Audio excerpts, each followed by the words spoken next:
Olá pessoal, eu sou o professor David Oliveira e essa é mais uma de nossas videoaulas do nosso curso de Cálculo de Probabilidades.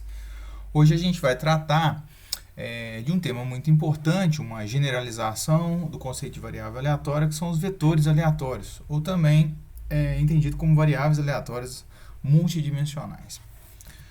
O roteiro que a gente vai tratar na nossa videoaula é o seguinte: a gente vai primeiro definir o conceito de vetor aleatório. Vamos trabalhar, a partir do conceito de vetor aleatório, a ideia de função de massa e densidade de probabilidade, no caso multivariada. Num terceiro momento, a gente vai trabalhar com a ideia de função de distribuição acumulada, definida a partir da função de massa e densidade de probabilidade e a relação com a mesma. Por fim, vamos ver a ideia de valores esperados aplicados num contexto multivariado e algumas distribuições paramétricas como exemplo, que vão servir de exemplos. Embora a gente não vai tratar da mais utilizada, a gente vai dedicar uma videoaula específica para a mais utilizada. Muito bem.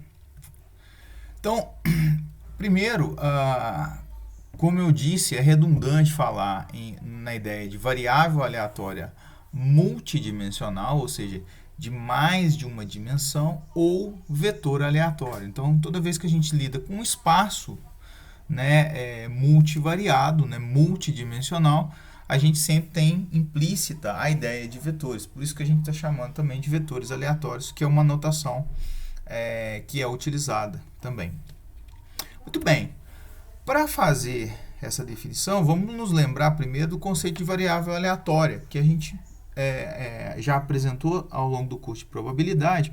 E quando a gente se refere a variável aleatória simplesmente, a gente está tratando do caso unidimensional, ou seja, de uma dimensão, uma variável única, com uma dimensão.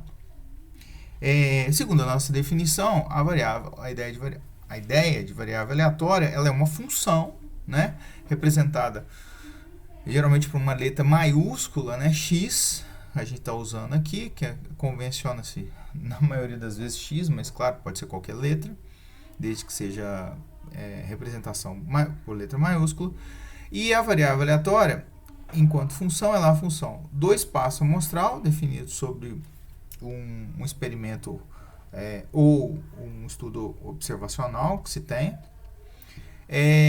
como domínio, e essa função vai pegar um elemento do espaço amostral e levar em um ponto na reta real, de tal maneira que eu tenha um valor correspondente aqui.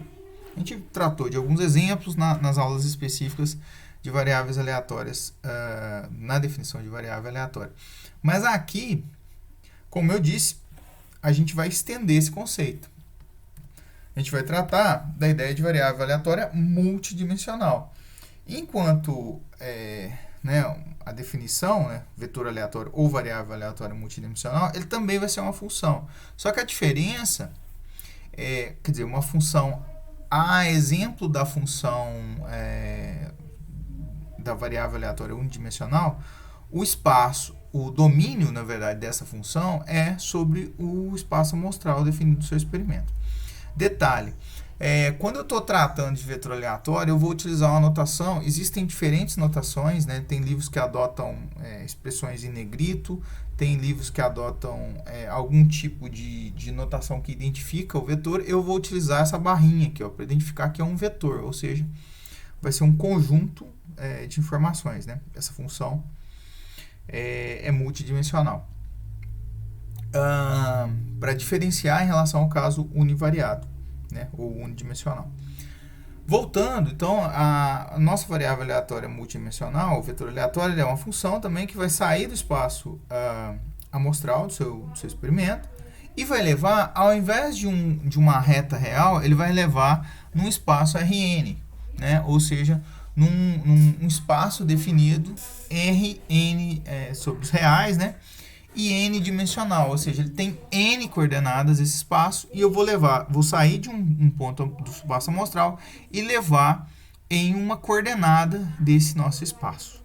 Então essa vai ser a definição de variável aleatória multidimensional. Perceba que o que diferencia, então, é o fato da função antes sair do espaço amostral e levar só num ponto na reta, agora eu estou levando um ponto no espaço. Vamos ver um exemplo, né, para a gente pegar esse conceito e essa definição e instanciar, né, ou seja, observar numa situação prática. Vamos tomar o experimento aleatório, né, que é um dos mais simples possíveis, que é o lançamento de duas moedas. Perceba que o lançamento de duas moedas, aqui está descrito o conjunto o conjunto espaço amostral, ou seja, o conjunto de resultados possíveis a partir desses lançamentos. Nesse caso, estou identificando head e tail, né, cara e coroa, aqui nos resultados. Portanto, duas moedas, eu tenho 4 resultados possíveis aqui. Cara, cara, cara, coroa, coroa, cara e coroa, coroa.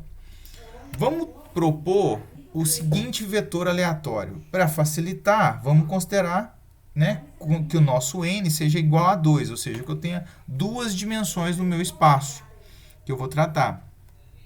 E eu vou identificar que a definição de cada função, né, que é a definição da função que vai sair desse espaço para levar no R2, aqui no caso, ela vai ser o seguinte: o x1, que é a primeira coordenada, vai ser o número de caras observado no elemento do espaço amostral. E o x2 vai ser o número de caras menos o número de coroas obtido nesse mesmo elemento. Então, vamos fazer o seguinte. Então, vamos aplicar esse primeiro, a esse primeiro resultado, né, do espaço amostral, no espaço amostral, essa variável aleatória.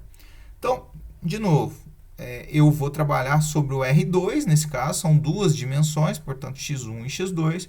Poderia ser mais, mas a gente vai tratar desse caso só bidimensional, até para efeito de visualização prática, é mais fácil. E no caso do primeiro elemento, então o que vai acontecer? O número de caras que eu observo aqui são 2. Então, a primeira coordenada aqui, ó, x é igual a 2. Perceba que eu estou denotando como uma função do elemento do espaço amostral aqui, ó, do HH, o 2. E a segunda coordenada, que é o 2 aqui, ele diz respeito a o número de caras menos o número de coroas. Perceba que aqui eu tenho duas caras, né, e nenhuma coroa. Portanto, vai ser 2 menos 0. Então, vai ser 2 a coordenada aqui. Aplicando ao segundo elemento, eu tenho o mesmo processo. Então, o primeiro aqui é 1, por quê? Porque o número de caras é uma cara. E o segundo é o número de caras menos o número de coroa. Perceba que tem uma cara e uma coroa. 1 menos 1 vai dar 0. Portanto, ponto 1, 0. O primeiro ponto, 2, 2, eu estou colocando aqui, está aproximadamente aqui, ó, nessa posição. Esse aqui é o 1, 0, ou seja, o x1, a coordenada x1 é o valor 1 e a coordenada x2 é o valor 0. Então, eu estou identificando os pontos aqui no meu R2. Perceba o que está acontecendo, eu estou saindo do espaço amostral e levando um ponto aqui no R2. Da mesma forma, se eu pegar o número de caras nesse terceiro resultado, eu vou ter uma cara, portanto, a primeira coordenada x1 vai ser 1, e o número de caras menos o número de coroas também vai dar 0, nesse caso aqui, porque eu vou ter 1 menos 1 aqui. E o ponto, perceba que esse ponto e esse ponto, né, o ponto de destaque em esse primeiro resultado e esse segundo resultado, a função vai pegar e vai levar no mesmo ponto, que é aqui, ó, exatamente aqui. Aplicando o terceiro exemplo, então, só destaque, o segundo ponto em vermelho e o terceiro ponto em verde, eles vão levar no mesmo ponto, né? Esses dois resultados do espaço amostral, a variável aleatória vai levar no mesmo ponto. Isso não tem problema nenhum, porque a definição de função permite isso, né? Que eu tenha dois domínios diferentes tendo a mesma imagem. E, por fim, né, o último resultado aqui, que seria o x de tt, né? Ou seja, de coroa a coroa, eu vou ter nenhuma cara, então o valor é 0. E a segunda coordenada menos 2, porque vai ser o número de caras, 0, menos 2 coroas, menos 2, portanto, a coordenada. Então, na primeira coordenada 0, então, você vê que o x1 é igual a 0 nesse ponto, e na segunda coordenada, o x2 é igual a menos 2. Portanto, os pontos estão identificados aqui no meu espaço. O que eu estou fazendo é saindo, então, do espaço amostral e levando no espaço do R2 aqui. Esses pontos, na verdade, que a função levou no R2, né? Nesse caso, 4 pontos aqui, ele vai ser o suporte da variável aleatória. Nesse caso, é um suporte que é discreto, porque esse conjunto aqui ele é discreto, né? Vamos ver um segundo exemplo. Nesse caso aqui, eu estou tratando de experimento aleatório, que é o sorteio de um indivíduo na população. Perceba que, nesse caso, a gente vai considerar uma população grande, né, de indivíduos, enfim, de uma cidade, de um país, a população mundial que seja, e vou sortear. Então, esse conjunto é muito grande, né, o conjunto de resultados possíveis é muito grande. E eu vou definir a variável aleatória que eu vou tomar o peso e a altura desse indivíduo WI aqui, ó, que está presente na população. Então, para cada um dos resultados possíveis, seja a população mundial dos 7 bilhões de indivíduos, eu vou tomar o peso e a altura de cada um desses resultados possíveis. Essa é a definição da variável aleatória. Portanto, quando eu fizer isso, né, obter o peso e a altura, o que eu estou fazendo é levando um espaço do R2, onde x1 é o peso e o x2 é a altura do indivíduo, né? Do indivíduo WI aqui que está presente na população e pode figurar como resultado do sorteio. Perceba que nesse caso aqui, ó, o suporte da variável ele é contínuo. Por que ele é contínuo? Em tese ele seria discreto, né? Porque você teria um conjunto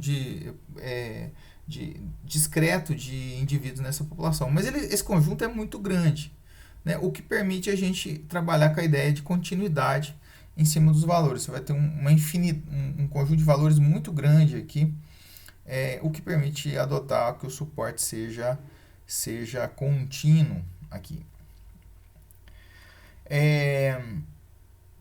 Então, esse primeiro caso, esse segundo caso difere do primeiro caso que a gente viu das moedas por conta da característica do suporte. Isso vai definir diferenças entre modelos, tá? Tem modelos que vão tratar de variáveis aleatórias discretas, multivariado, e modelos de variáveis aleatórias multidimensionais, que vão ser modelos contínuos. Muito bem, então vamos definir a ideia de função de massa e densidade de probabilidade no contexto de variáveis aleatórias multidimensionais. Então, primeiro eu vou tratar da função de massa, ou função de probabilidade, né? Perceba que eu estou usando a notação do x barra, ou seja, então esse ponto é multidimensional, tem várias coordenadas aqui, tá? A função probabilidade vai ser definida, ela sempre é definida tal que a probabilidade para qualquer ponto do meu restrito ao meu suporte, na verdade, sempre vai ser maior que zero, maior ou igual a zero, e eu vou ter que a soma das probabilidades sobre todos os valores possíveis da minha variável aleatória multidimensional, ou seja, se eu somar sobre todos os valores do suporte, eu vou ter que a probabilidade vai ser igual a 1. Isso, claro, eu estou tratando de um suporte discreto, portanto é uma variável aleatória multidimensional discreta, que está associada ao primeiro exemplo do lançamento de moedas. Eu tenho um conjunto de pontos lá que é discreto, né? E enumerável e discreto que estão presentes lá. Na verdade, não precisa ser necessariamente finito, né? Como é o caso, mas ficou mais fácil lá de enxergar. O segundo caso é a função densidade multivariada. Então, ela é uma função multivariada e também ela vai ter algumas regrinhas, né? Eu estou destacando essas duas aqui que são as mais importantes, mas elas são derivadas dos axiomas de probabilidade que são definidos sobre o espaço amostral. para uma função probabilidade, né, sobre o espaço de eventos, na verdade, que é definido a partir do espaço amostral. Neste caso, a função densidade vai ser, ela é uma função de tal maneira que o f de x também vai ser sempre maior ou igual a zero, tá? E a integral, nesse caso, da f de x, essa integral ela vai ser multivariada, portanto, vai ter uma integração múltipla aqui, sobre o espaço ou o suporte da variável aleatória. Se eu pegar sobre todo o suporte da variável aleatória, a integração dessa função vai ser igual a basicamente uma extensão, né, das respectivas funções de probabilidade ou de massa, probabilidade e densidade para o caso univariado. A única diferença é que eu estou estendendo aqui para o caso multivariado. E, nesse caso, tratando de variáveis aleatórias contínuas, né? Então, o meu suporte aqui é contínuo da variável. Bem, o que é a definição, então? Porque aqui eu tomei as regras, né, que especificam essas duas funções. Mas aqui eu vou tratar da definição. O que é a função probabilidade? A função probabilidade já vai ser definida tal que a probabilidade do x pertencer a A vai ser igual ao somatório de x de um elemento sobre o espaço amostral pertencer a A, o somatório da função probabilidade, né, variando sobre os valores de x pertencendo ao conjunto A, supondo, claro, um suporte discreto. Vamos ver um exemplo? Então, vamos retomar o exemplo das moedas e considerar que as moedas são honestas. Lembre-se que o nosso suporte que a gente encontrou lá contém 3 pontos, né? Embora tenha 4 resultados possíveis no espaço, nos elementos do espaço amostral, lembre-se que ou dois dos resultados possíveis vão levar no mesmo ponto, que é o 1, 0. Portanto, os pontos estão aqui destacados aqui, ó, em vermelho. Eu vou assumir, se eu assumir que os eventos são, ou melhor, que o lançamento das moedas a moeda é honesta, né? Portanto, a probabilidade é meio de observação de cada uma das faces, eu vou ter aqui como resultado derivado que a probabilidade do x1 ser igual a 2 e o x2 ser igual a 2 é 1/4, né? Porque perceba que era um elemento do espaço amostral nos 4 resultados possíveis. Do 1, 0 vai ser meio, porque eram 2 resultados possíveis dentro do espaço amostral. E por fim, no 0, menos 1 aqui, na verdade é menos 2, tá? Inclusive o ponto aqui. Ele vai ser, tem um errinho aqui, menos 2, ele vai ser 1/4, porque é um resultado em 4. Muito bem, então vamos definir, vamos supor que o nosso evento A aqui seja o x1 ser menor ou igual a 1 aqui, ó. Então eu quero encontrar a probabilidade do x1 ser menor ou igual a 1. Para ele ser menor ou igual a 1, quais são os eventos que vão, ou quais são os pontos aqui nos quais eu enquadro esse evento? São esses 2 pontos aqui, ó, porque se você perceber, o x1 vai ser igual a 1, perceba que é menor ou igual, então o x1 tá. E nesse aqui, ó, nesse ponto, também destaque em verde aqui, o x1 é igual a 0, que também é menor ou igual a 1. Portanto, esses 2 pontos aqui obedecem ao evento A. Se eu quero calcular a probabilidade do x pertencer a A, né, a esse evento A, basta eu fazer a soma das probabilidades de cada um desses pontos pertencentes ao evento, nesse caso estou considerando como evento, mas ao conjunto A definido nos valores de x. São 2 pontos, então é 1, 0 e reforçando 0 e menos 2, tá? Aqui está incorreto, menos 2 e aqui é menos 2. Se eu fizer a soma dos dois, né, vai dar 3/4, porque eu estou somando a probabilidade desse ponto, né, com esse ponto aqui, ó, meio mais 1/4, 3/4. No caso da função densidade, se eu quiser calcular a probabilidade da variável aleatória multidimensional pertencer a qualquer conjunto A, basta eu tomar a integral da minha função densidade para x, né? Nesse caso o x aqui é a variável pertencente ao conjunto A em específico. Lembrando que o suporte aqui nesse caso é contínuo, por isso o uso da integral. Essa integral vai ser múltipla, tá? Ela vai ser uma integral dupla, tripla, a depender da variável aleatória multidimensional. Vamos tratar do exemplo das alturas e dos pesos, né? Vamos supor, então, que a gente tem a variável aleatória definida. A gente considerou, né, que o conjunto é infinito aqui de pontos, tanto em x1 quanto em x2, portanto, o suporte da variável é discreto e é conjunto dos reais positivos, né?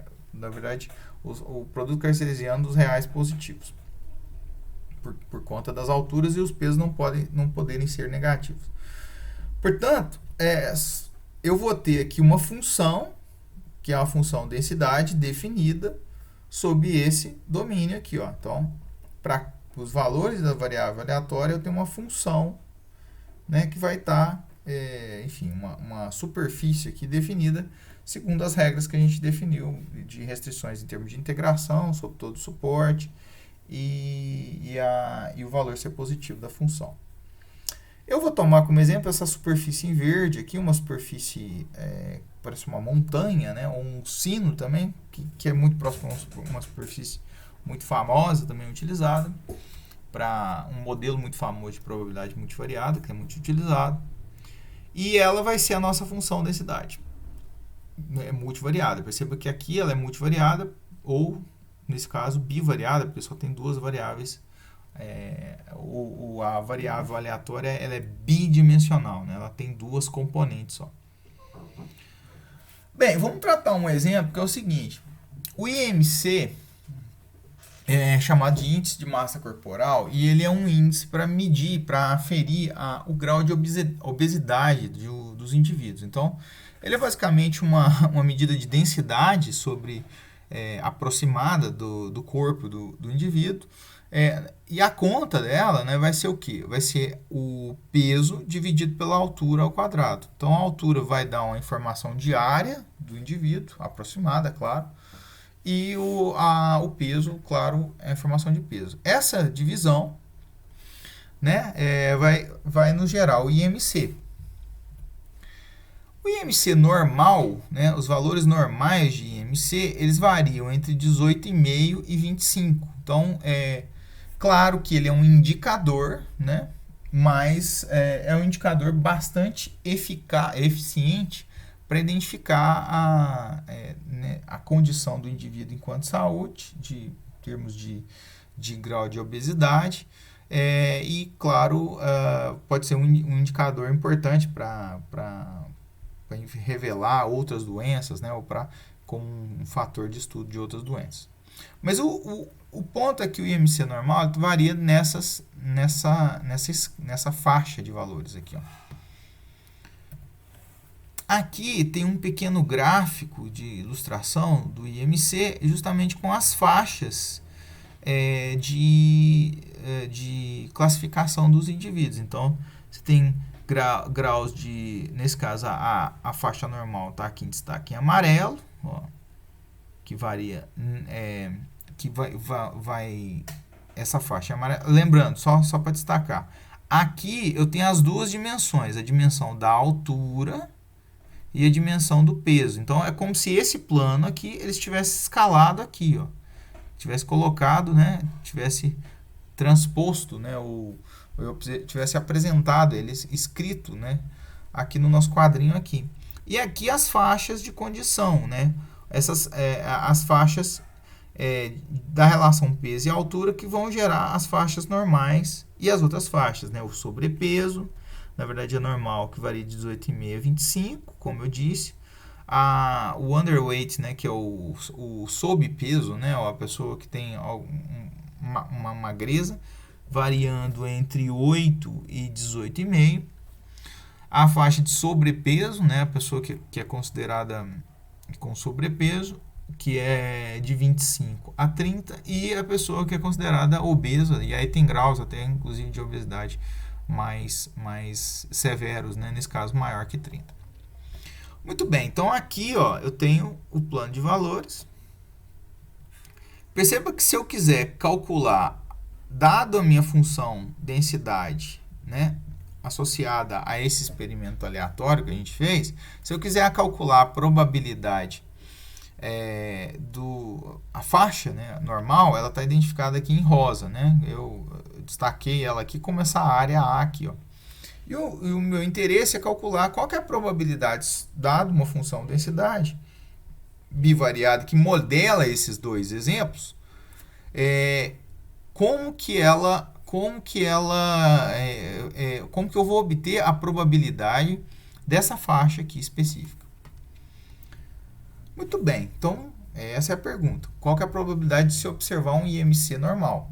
É um evento, né, sobre, né, um conjunto definido sobre o nosso conjunto, o suporte da variável aleatória.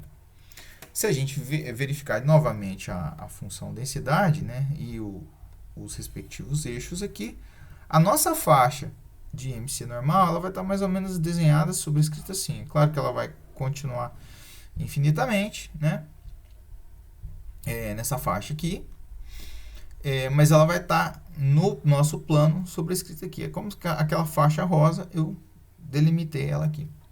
Então, o que vai acontecer? A probabilidade de IMC normal vai ser a integral, nesse caso dupla, porque são duas dimensões, a variável aleatória, a integral dupla dessa função aqui sob essa base. Então, a integral dessa função, a função está em verde, aqui a f de x, que é a função densidade definida.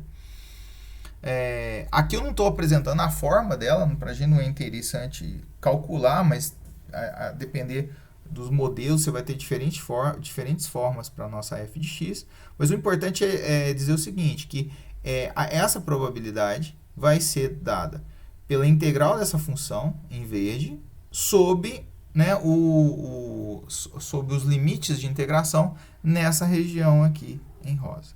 Isso vai gerar a nossa probabilidade de observação do IMC normal. Muito bem, um conceito que é muito importante é o conceito de distribuição marginal, né, quando a gente está tratando tanto de função de massa e densidade de probabilidade. Então, a ideia é a seguinte, eu vou agora propor dois vetores aleatórios que unidos vão gerar um terceiro vetor aleatório, tá? Ou seja, eu tenho um vetor mais geral, um conjunto de variáveis geral, que ele é composto pela união de dois vetores, outros vetores aleatórios, porque aqui a gente vai construir o resultado mais geral. Então, a distribuição marginal, o que ela vai ser?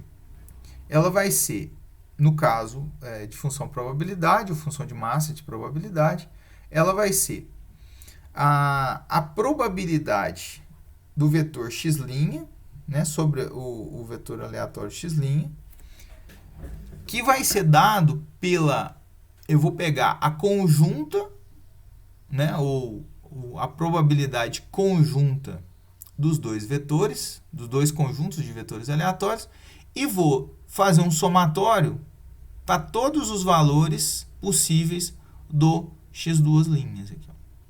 Então, o que eu estou fazendo é a ideia de marginalização, eu estou somando sobre todos os valores possíveis de pontos aqui identificados nesse conjunto aqui do vetor aleatório, e aí eu vou sobrar, o que vai restar na minha variável aleatória é só o primeiro vetor, o x'. Aqui eu estou considerando que esses dois conjuntos, para além da união, né, dos dois conjuntos de vetor aleatório, que eles também tenham interseção nula, ou seja, que o conjunto seja uma partição, né? Eles não têm elementos em comum, tanto x' quanto x2'. No caso da função densidade, eu tenho o mesmo processo, então eu vou ter a fx', a distribuição marginal de x', E ela vai ser dada pela integração da minha f conjunta dos dois, ou seja, eu vou considerar todos as componentes dimensionais aqui, só que eu vou fazer a integração só nas componentes associadas ao x duas linhas aqui. Então, nesse caso eu tenho a chamada função de massa de probabilidade marginal de x' e a função densidade de probabilidade marginal de x'. Vamos ver, antes de ver o exemplo, vamos definir já a ideia da distribuição condicional para os dois casos, tanto da função de massa quanto densidade. Mesmo raciocínio, então eu tenho o x' e o x duas linhas. Aqui a gente está considerando como vetores aleatórios, tá? Cada um deles, então pode ter várias componentes aqui, né? Pode ser um vetor com mais dimensões. E a mesma ideia de que eu tenho um vetor maior, né, vamos dizer assim, que é composto pela união dos dois vetores, e a gente vai assumir que eles não têm interseção entre eles, de dimensões. A distribuição condicional, né, ou a probabilidade condicional, vai ser dada pela razão da conjunta, da probabilidade conjunta entre as duas componentes, dividido pela probabilidade marginal das x duas linhas. Então, marginalização aqui. O caso da função densidade vai ser similar, vai ser análogo, só que ao invés de tomar a função probabilidade, você vai tomar a função densidade aqui. Então, essa seria a função densidade condicional de x' dado x duas linhas, condicionado ao valor de x duas linhas. Muito bem, então, eu tenho um exemplo aqui para ilustrar esse conceito, que aqui a gente vai tomar sempre exemplos que tratam de duas variáveis, de uma variável aleatória com duas dimensões, tá? E a gente vai naturalmente usar x e y para identificar elas mais facilmente. Quando a gente trabalha com mais dimensões, é muito comum a gente ter algum tipo de índice na variável, x1, x2, x3, como foi tratado no exemplo do peso e da altura. Pois bem, então vamos lá. Eu tenho aqui esse exemplo onde eu defino uma função densidade conjunta. Então, ela está definida e ela respeita aquelas propriedades que a gente já comentou. A função vai ser dada por 6x² y, tá? E o nosso suporte da variável aleatória, que vai ser contínuo, né? Essa variável aleatória que é bidimensional, vai ser dentro do quadrante 0, 1 e 0, 1 em x e y. Então, vamos obter a marginal dessa função densidade. Lembre-se que a marginal, eu pego dois conjuntos de vetores, só que aqui a gente vai trabalhar com esses dois conjuntos de vetores, vão ter só uma variável aleatória. Então, o primeiro x' vai ser análogo ao x, e o x duas linhas vai ser análogo ao y. Obtendo a marginal, então, marginal de y vai ser a f de y, que vai ser a integral da conjunta, né, ou seja, da densidade conjunta de x e y,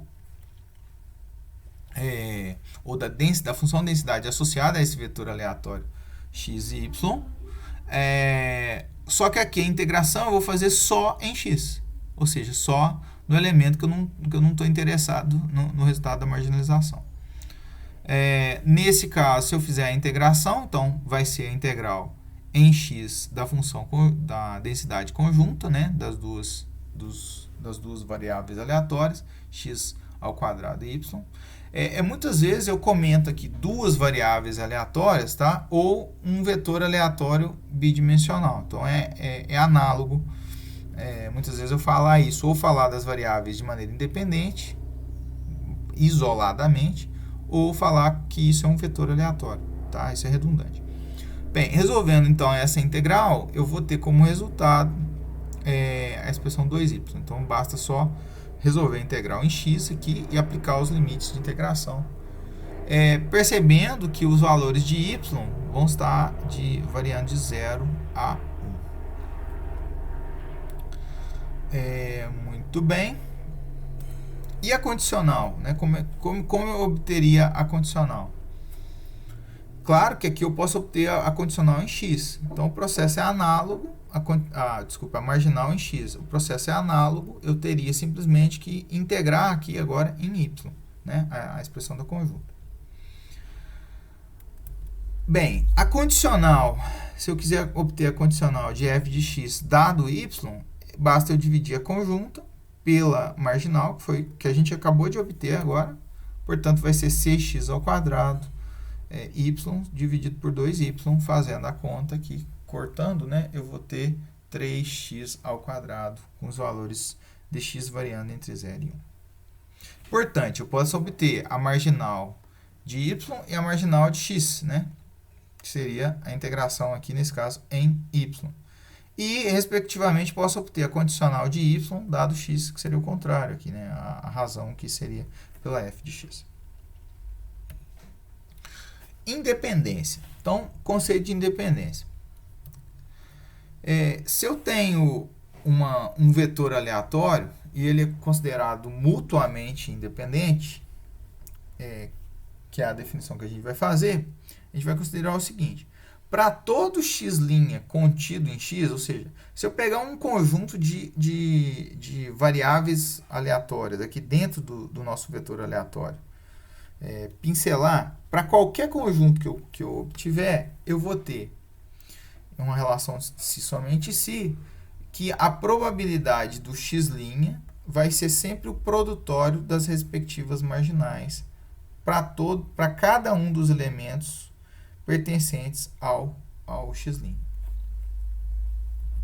De maneira análoga, a mesma definição de um vetor aleatório que é mutuamente dependente, né? Ou variáveis aleatórias que são mutuamente dependentes, é se eu tomar o f de x', nesse caso aqui, considerando uma função densidade, né? O f de x', ou seja, desse vetor aleatório que você pincelou aqui, que você pensou aqui, qualquer conjunto dentro do x barra aqui, né?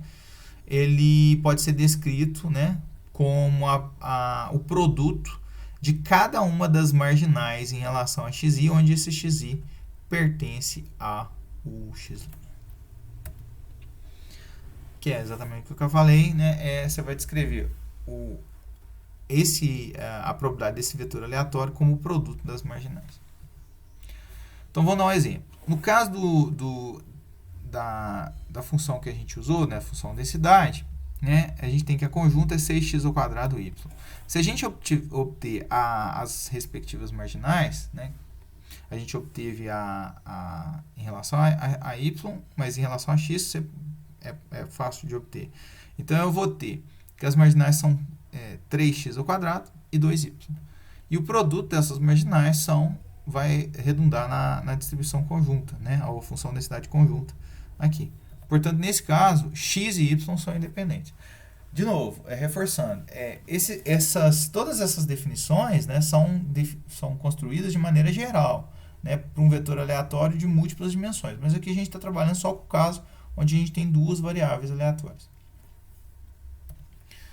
Agora, perceba esse caso aqui. Suponha que eu altere a função densidade, independente de questão de domínio, mas se eu tomar essa função densidade dessa forma, k vezes x mais y, se eu obtiver sob o mesmo domínio, as marginais, sob o mesmo domínio eu considero sob o mesmo suporte, tá, da variável definida anterior, sob o quadrante 0 e 1, 0 e 1.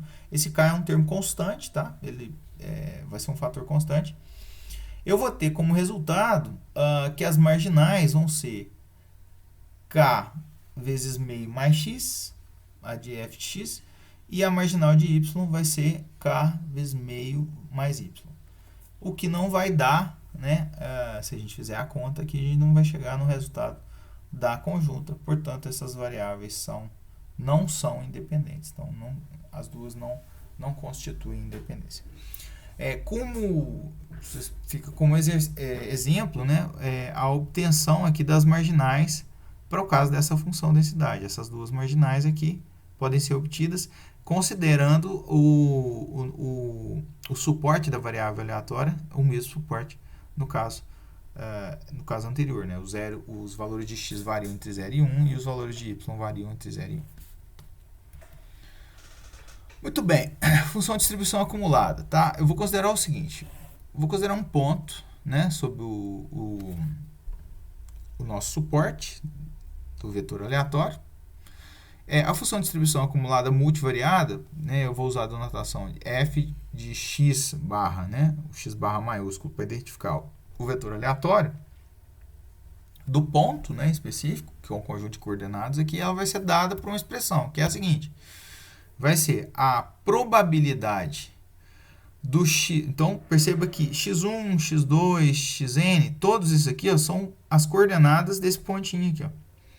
Então, a probabilidade do x1, da coordenada 1, do x, da variável aleatória, né, a primeira dimensão, x1, ser menor que o x1 do ponto aqui, conjunta a variável aleatória x2 ser menor que o x2 dessa coordenada, e assim por diante até chegar ao xn ser menor que o xn dessa coordenada imposta.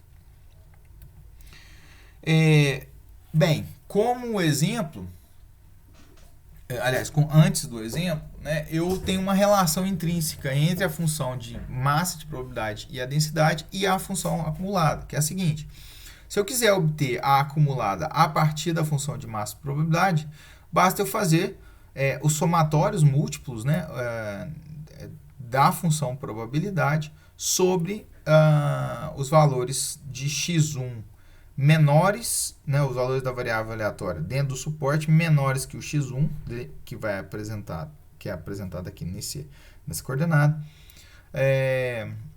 o x2 menor que o x2, né, a variável aleatória xn menor também que o ponto xn aqui, sobre então esses somatórios múltiplos aqui da probabilidade da função de massa de probabilidade vai gerar a nossa acumulada. De maneira análoga, a variável aleatória, quando trata-se de variável aleatória multidimensional contínua, aí eu vou ter uma integral múltipla cujos limites de integração vão ser os valores de x1 menor ou igual que um x1 imposto aqui na coordenada, que o x2 imposto aqui na coordenada, e assim por diante até o xn. Aqui a única diferença é que eu estou tratando de uma integração. De maneira análoga, eu posso obter a função de probabilidade ou a densidade a partir da acumulada. No caso contínuo, né, basta eu basta eu fazer a derivada de ordem n, né, é a derivada, nesse caso, parcial, em relação a cada uma das variáveis presentes no meu vetor aleatório. Então, em relação a x1, em relação a x2, em relação a xn, eu obtenho a função densidade. No caso o caso discreto é análogo, só que na verdade aqui a gente não vai tratar de derivadas, né? A gente vai tratar de uma diferença mesmo de valores de probabilidade. Só para ilustrar, se eu tivesse o suporte Z2 aqui, né? Considerando aqui só o caso bidimensional, eu teria que a probabilidade de x, né? A probabilidade de x, nesse caso, essa probabilidade, no caso discreto, seria obtida pela Fão de xy, dado esse ponto, menos a Fão, né, a acumulada, desse ponto aqui imediatamente anterior, vamos considerar, tanto na coordenada x, na variável x, quanto na variável y. Então, a diferença das probabilidades, ou melhor dizendo, dos Fão, né, das funções de distribuição acumulada, desses dois pontos aqui, que vai gerar a probabilidade de x, y conjuntamente, que é essa probabilidade aqui. Vamos ver um exemplo. Novamente eu vou explorar o mesmo exemplo anterior. Então eu vou ter uma variável aleatória contida no R2. Reforçando, é o mesmo exemplo. Então o quadrante x vai ficar variando entre 0 e 1, y entre 0 e 1. E só para reforçar que o nosso x barra é igual a xy. Então, esse vetor aleatório constitui de duas coordenadas. Aqui a nossa função densidade conjunta para xy. Para o vetor aleatório xy. Então, eu vou obter a Fão, né? Então, a Fão de xy por um determinado ponto. Como é que ela vai ser dada?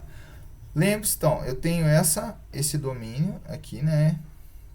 Ou melhor, esse suporte aqui definido da variável, nesse quadrante, 0 e 1. E a gente, por definição, a gente tem que a a função distribuição acumulada multivariada, ela vai ser a integral da minha função densidade dos valores de menos infinito, menores, né, até o limite x e y, lá estavam considerados valores da variável aleatória menores ou iguais a um x1 e um x2, que é basicamente a mesma coisa que dizer que a variação é de menos infinito até x e menos infinito até y. Então, tendo o x aqui demarcado e o y em destaque, eu vou ter essa demarcação aqui dos pontos. Perceba que os limites de integração, portanto, vão estar definidos nessa região em amarelo, né? Menos infinito até x e menos infinito até y, ele vai dar esse quadrante em destaque em amarelo. Só que como a nossa variável aleatória é só definida aqui, ó, qualquer ponto fora desse quadrante aqui em destaque, a probabilidade vai ser nula, né? Ou a nossa f vai ser nula. Portanto, acaba que a nossa integração pode considerar essas áreas aqui, e só o domínio da nossa integração pode considerar só essa zona em amarelo aqui, considerando os limites iniciais de x e y em zero. Muito bem, substituindo aqui a nossa função densidade, aqui eu estou trocando a variável, né, porque o limite está em função de x e y, mas é a mesma função aqui. Ao fazer a integral e aplicar os limites x e y, eu vou ter como resultado a função x ao cubo y ao quadrado. Portanto, essa é a função distribuição acumulada, né, para este caso, né, para essa função densidade. Ok, valores esperados. Vamos considerar o seguinte. Quando a gente trabalha com a ideia de variável aleatória, então a gente sempre tem a definição de variável aleatória, sempre a definição de funções de massa de probabilidade, densidade e função acumulada para essa variável aleatória, mas eu tenho também a definição de valores esperados, que são calculados a partir da nossa função densidade ou de probabilidade, para o caso univariado. E de maneira análoga, para o caso multivariado, você vai ter a mesma situação. Então, eu vou ter valores esperados que podem ser construídos a partir da nossa função densidade conjunta, né, ou densidade do vetor aleatório, e a função probabilidade do vetor aleatório.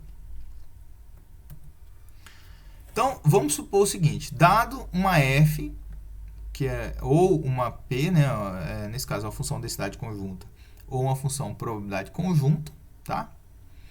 E uma função qualquer, que eu vou chamar de g aqui, que é uma função também das n coordenadas, né, associadas ao meu vetor aleatório.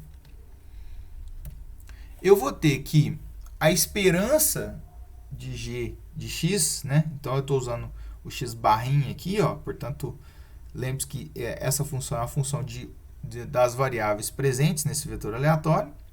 Ela vai ser dada pela integral sobre todos os valores possíveis dos pontos, né, presentes no suporte do vetor aleatório, de g de x, que é a função proposta aqui, g, vezes a função densidade. Aqui eu estou tratando do caso contínuo, né? Por isso que a gente está usando de integração, mas o caso discreto é a mesma coisa, a troca é que aqui eu vou ter uma expressão de somatório para todos os valores de pontos pertencentes ao suporte da variável. Vamos tomar o mesmo exemplo, a mesma função densidade conjunto, mesma situação, né? Achei 6x ao quadrado vezes y, e agora eu vou obter uma esperança, nesse caso aqui, ó, ou um valor esperado, de g de x. A gente sabe que, por definição, a gente viu que é essa integração. A g de x que eu vou propor aqui é a g de x, vai ser o produto dos dois valores, x vezes y, tá? Essa função ela também é conhecida como correlação. Este produto aqui, né? A esperança desse produto aqui vai ser conhecido também como correlação. E fica importante aqui destacar que é correlação e não coeficiente de correlação, que é outra coisa. Então, eu vou ter essa função aqui definida. Então, vamos calcular o valor esperado dessa g de x, né? Definida aqui. Bem, a nossa g de x é x vezes y. Então, a nossa função aqui, ó. Então, a esperança de x vezes y. Que vai ser a integral múltipla do g de x vezes a f sobre todos os valores possíveis do meu suporte. Neste caso aqui, então, vai ser a integral dupla, porque eu estou tratando de duas variáveis, sobre todos os valores possíveis da variável aleatória, então é no quadrante 0 e 1, 0 e 1, tá? E aqui estão em destaque, né? Na verdade, o g de x está em destaque em vermelho, que é o x vezes y, e em azul aqui a função densidade conjunta aqui, presente aqui. Então, é uma integral dupla a ser resolvida. Se a gente fizer a resolução dela, simplesmente aplicar, né, o produto aqui, né, o x vai ficar x ao cubo, y ao quadrado. Então, a expressão vai ser a integração dupla de 6x ao cubo, y ao quadrado. É uma integração de uma função polinomial, é tranquilo de fazer. Se você fizer essa integração, você vai chegar ao resultado aqui com meio. Bem, vamos falar de alguns exemplos de valores esperados que são muito conhecidos, né, em modelos paramétricos. Então, não em modelos paramétricos, mas em modelos de distribuição em maneira geral, alguns valores esperados multivariados são muito utilizados, vão aparecer bastante. E, na verdade, eles são casos particulares dessa função g. Então, o primeiro deles quando o g de x ele é só uma variável, né, das variáveis presentes no meu vetor aleatório aqui. Então, eu escolho um xi aqui qualquer dela, quando a g de xi é só um termo. Então, no caso anterior, se eu tomasse o x e o y, só escolhesse o x, ou só o y na função. Pode ser assim? Pode, não tem problema nenhum. Isso significa que a função vai ter só uma das variáveis. Quando você faz isso, automaticamente o resultado da esperança de xi, considerando o vetor aleatório, vai ser a média da iésima marginal, né? Ou da marginal relacionada ao xi, a variável aleatória xi. A mesma coisa quando a gente faz, considerando que xi ou melhor, a g de x escolhida é xi menos mi ao quadrado. Essa expressão aqui, né, essa função, onde o mi vai ser a média da iésima marginal, exatamente esse valor esperado obtido anteriormente. Quando a gente tem essa situação, a gente tem a esperança, né, portanto, dessa função, porque isso é uma função tanto do x1, x2, x3, só que, na verdade, ela só tem o xi aqui no termo. A gente vai ver como resultado que isso aqui vai dar a variância da iésima marginal aqui. Muitas vezes, esse tipo de função é referenciado como valor esperado de primeira ordem, né? ou simplesmente valor esperado de primeira ordem. Por quê? Porque ele envolve só uma variável, né? Uma variável das componentes que você tem no seu vetor aleatório. x1, x2, x3 e assim por diante. Então, se você destacar em verde aqui, ó, só tem presente o xi aqui na nossa função. Por isso que ele é chamado de primeira ordem, porque só o xi aparece na g que você propôs. Bem, tem outra situação onde você tem, na verdade, agora duas variáveis envolvidas na sua função g, né? Nesse caso, eu estou supondo xi e xj como duas componentes desse vetor aleatório, que pode ter mais componentes, né? Pode ter n componentes, e aí a gente escolhe duas. Então, quando você faz a média, perdão, o xi menos a média da marginal I vezes xi menos a média da marginal j, né, definido como uma função, o valor esperado dessa função aqui, ele é conhecido como covariância de xi entre xi e xj. Quando eu tomo, perceba que se eu pegar a função, essa mesma função aqui, e fizer a ponderação pelo o desvio padrão de xi, da marginal de xi, e o desvio padrão da marginal de xj, né, o valor esperado dessa função g aqui, ó, vai ser conhecido como coeficiente de correlação entre xi e xj. Perceba que o μi e o σi, eles são obtidos a partir das funções de primeira ordem, né? Então, da variância e, consequentemente, o desvio padrão do xi e aqui do xj, a média e a variância do xj. Esses valores são conhecidos como valores esperados de segunda ordem, né? Funções de esperança de segunda ordem, porque estão envolvendo duas variáveis, né? Perceba que eu poderia ter n variáveis envolvidas na função, mas eu estou tomando duas só aqui. E aí, por isso que ele é conhecido de segunda ordem. São os mais utilizados, tá? Geralmente a gente trabalha com primeira e segunda ordem. Vou dar um exemplo aqui de terceira ordem, que é o de correlação parcial, né? Que envolve três variáveis. Então, é uma função um pouco mais complexa, que vai envolver o coeficiente de correlação de três variáveis escolhidas, xi, xj e xk, tá? Então, eu vou ter coeficiente de correlação entre três variáveis aqui. Não entre três variáveis, mas vou pegar dessas três variáveis e calcular 2 a 2 esses coeficientes e vou tomar nessa expressão. Então, aqui, ó, aqui é o coeficiente de correlação de xi com xj, aqui de xi com xk, aqui de xj com xk, aqui de xi com xk e aqui de xj com xk. Todos calculados, então, a partir das funções de segunda ordem lá, né, do coeficiente de correlação. Aqui é simplesmente a notação, né? Então é xi,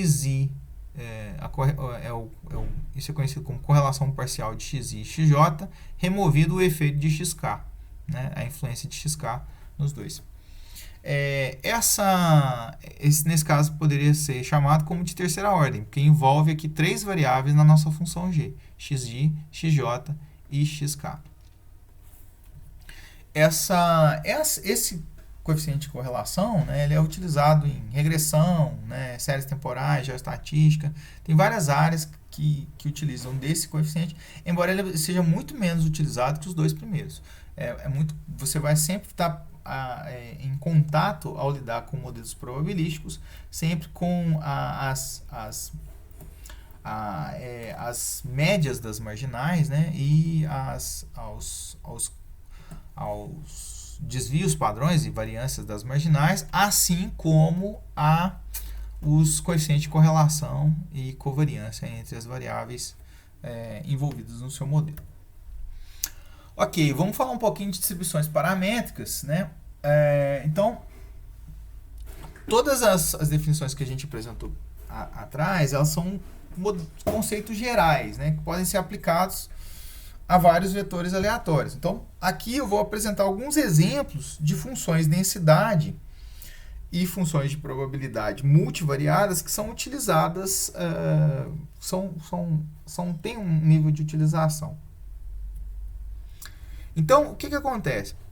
Em distribuições paramétricas, eu vou ter uma função probabilidade ou uma função densidade conjunta, né, de um vetor aleatório, que vai depender de um vetor de parâmetros, um conjunto de parâmetros. Então, o que esse vetor de parâmetros faz? Ele vai alterar a forma das distribuições de probabilidade aqui. Então, ao alterar esse vetor de parâmetros, eu altero a forma dessas distribuições. Não só a forma, mas a distribuição das probabilidades entre os pontos.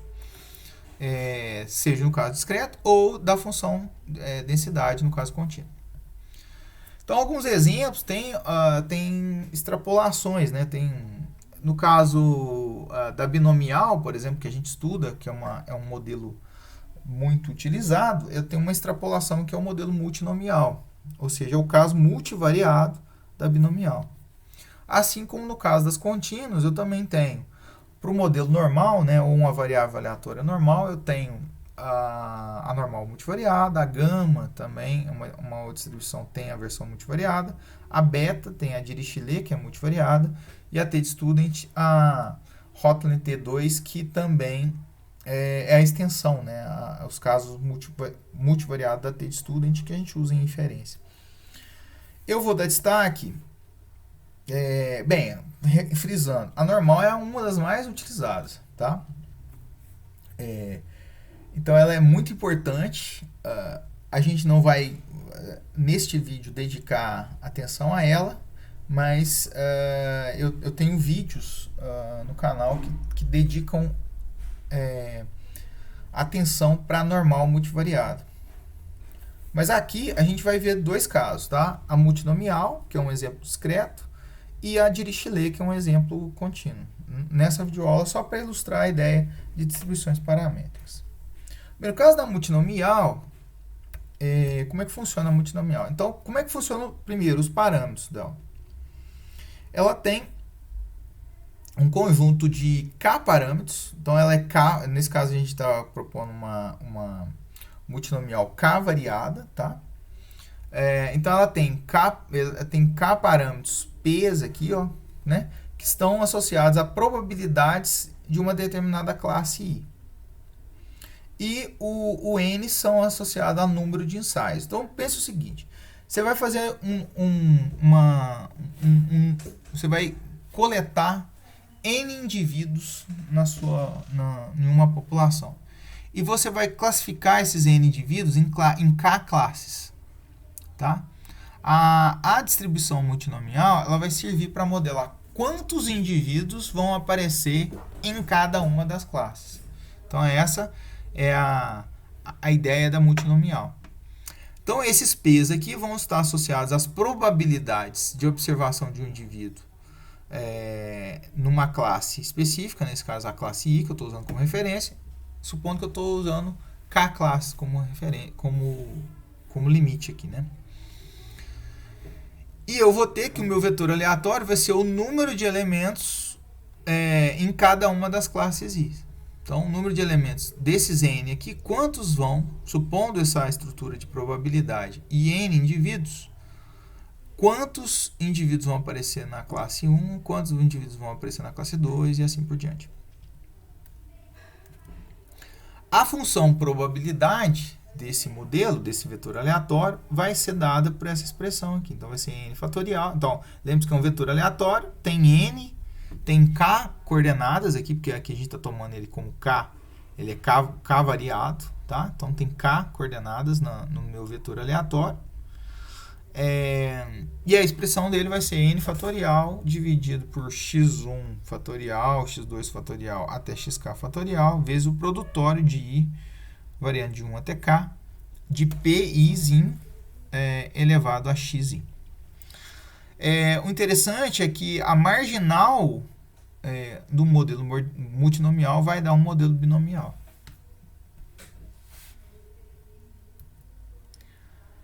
Ainda na ilustração da multinomial, então a aplicação em questionários, muitas vezes a gente faz questionários e classifica os indivíduos segundo, né, a resposta deles em alguma classe. Então, um exemplo eu tomo um exemplo de campanha eleitoral, né, é um exemplo muito clássico. Você toma uma amostra, sei lá, de 1.000 indivíduos, 2.000 indivíduos, e você vai classificar, né, esses indivíduos de acordo com a resposta em quem eles votam, né? O candidato A, candidato B, candidato C. Então, você teria, de acordo com o número de candidatos, K candidatos, né, respeitando a nossa anotação ali, e aí eu teria um número de indivíduos que vão se identificar com a classe K, com o candidato K. Já falei, né, mas só reforçando, as marginais desse modelo são binomiais, ou seja, você tomar a distribuição marginal de cada um dos xis ali, tomando kx, né, k coordenadas x no vetor aleatório, se eu tomar x1 vai ser binomial, x2 vai ser binomial, e assim por diante. Tem modelos de regressão que são nos quais são utilizados essa ideia na verdade, a distribuição multinomial. Por exemplo, os modelos multinomial logit, né, trabalham exatamente com essa situação, onde você quer, de acordo com um preditor, né, com características prévias, né, pré-conhecidas, tentar inferir qual que é a probabilidade do indivíduo estar na classe A, na classe B, ou optar pelo candidato A, pelo candidato B, candidato C, e assim por diante. A distribuição de Dirichlet, né? A distribuição de Dirichlet, ela é uma extensão de uma distribuição chamada beta, no qual a beta é sobre valores contínuos, né? Uma distribuição contínua sobre valores entre 0 e 1. Perceba que a diferença em relação ao modelo anterior é que lá, né, no modelo multinomial, né, elas têm uma relação aqui, mas a Dirichlet aqui, ela trata de um espaço contínuo, né, entre 0 e 1. Então, os valores da variável aleatória estão entre 0 e 1, ou no caso da beta, né? Não no caso da Dirichlet. No caso da variável aleatória que tem uma distribuição beta, os valores estão entre 0 e 1, e é um valor, é uma variável, porque é unidimensional. No caso da Dirichlet, você vai estender esse conceito, só que a soma dos valores vai ser igual a 1.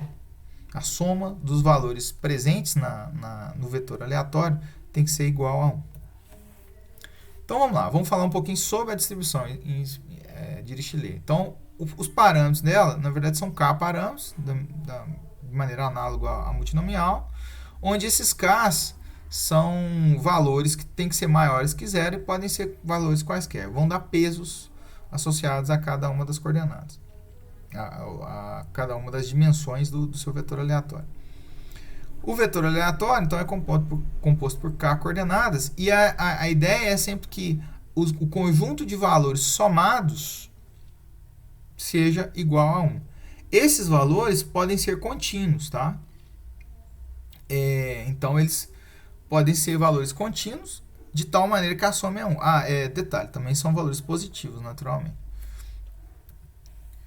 A função densidade, né, desse modelo vai ser dado por essa expressão. Então, é 1 sobre beta de alfa. Alfa eu estou considerando o vetor como um todo, né, todos as K componentes aqui.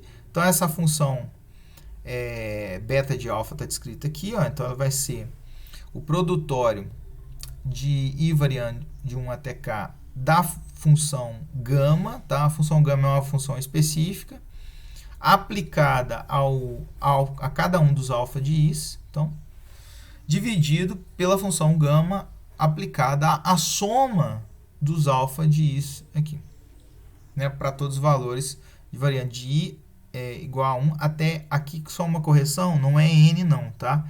Aqui é k, nessa expressão. Então, a função beta é dada por essa expressão, vezes o produtório de i variando de 1 até k, de xi alfa menos 1. Esse alfa aqui também tem um alfa i, tá? Aqui tem um indicador i aqui, que ficou um índice i, que ficou faltando. Então, essa é a função densidade aqui, para o caso do modelo de Dirichlet. Só para exemplificar, né? Então, lembrando que são, né, quando eu tenho k igual a 3, ou seja, 3 coordenadas, né, 3, eu vou ter aqui, ó, esse espaço de valores, né, é um triângulo, na verdade, que está sobre o domínio do plano. Você pode até identificar eles, mas aqui você vai conseguir distinguir que os valores somados, cada um desses pontos aqui, dessas coordenadas, associados a x1, x2, x3, eles vão ser iguais a 1, né? Vão somar a 1. Então, aqui tem para diferentes valores de alfa, né? Ou, no caso, diferentes parametrizações alfa, 3 pesos diferentes, você vai ter formas diferentes para essa função de Dirichlet. Ó. Então, a posição dela altera, a altura dela altera, né? Assim como a distribuição, né? Vamos ver, a superfície ficar mais espalhada ou mais concentrada. Isso vai depender sempre da alteração dos alfas. Só para exemplificar alguns campos de aplicação, né? Um exemplo é a aplicação da POF, Pesquisa de Orçamento Familiar, que o IBGE realiza, a questão de definição de cesta de investimentos, ou seja, conjuntos de investimentos que você vai aplicar o seu dinheiro, né, e distribuir seu dinheiro em determinados investimentos. Então pode ser também utilizado a distribuição de Dirichlet para fazê-lo. Um campo que é utilizado é a definição de priores na Bayesiana, principalmente para modelos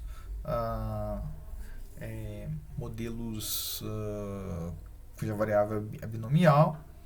E detalhe, as marginais que são obtidas na Dirichlet, se você fizer todo aquele processo de marginalização, nesse caso, por caso contínuo, eu vou ter distribuições beta como resultado. Algumas observações finais, tá? Primeira é que a parte de vetores aleatórios, ela vai ser fundamental para a inferência, tá? Quando a gente estiver construindo os métodos de inferência, qualquer método sobre inferência sempre é construído, inferência do ponto de vista clássico, não só clássico, mas também sobre outros paradigmas, você tem a importância da ideia de vetores aleatórios. Eu coloquei em destaque a ideia de amostra aleatória, que vai ser definida em inferência, que ela é construída a partir da ideia de um vetor aleatório. A normal multivariada, como uma distribuição muito utilizada, então existe um modelo normal multivariado, ou seja, onde você tem um vetor aleatório, né, que é modelado por uma distribuição específica, que é a distribuição normal, no qual em vídeos eu vou dar alguma atenção específica para esse modelo aqui. E, por fim, comentar que o mundo é multivariado. Então, a gente sempre está lidando não com a observação de uma única variável, mas sempre com a observação de várias variáveis conjuntamente. Por isso, torna-se muito importante estudar os problemas sobre a ótica multivariada, multidimensionalmente. Muitas vezes não é possível, muitas vezes é possível, mas não é necessário, porque algumas variáveis apresentam independência e, portanto, os modelos podem ser simplificados, mas, em tese, o mundo é multivariado. Então, sempre é necessário que a gente investigue sobre a ótica de várias variáveis sendo observadas multiplamente. Só para ilustrar um exemplo, eu posso estudar os pesos dos indivíduos de maneira individualizada e as alturas dos indivíduos de maneira individualizada. Mas se eu conseguir estudar conjuntamente esses dois indicadores, o estudo vai ser muito mais rico. Muito bem, então com isso a gente finaliza a nossa videoaula associada a vetores aleatórios. Eu finalizo isso por aqui e vejo vocês numa próxima.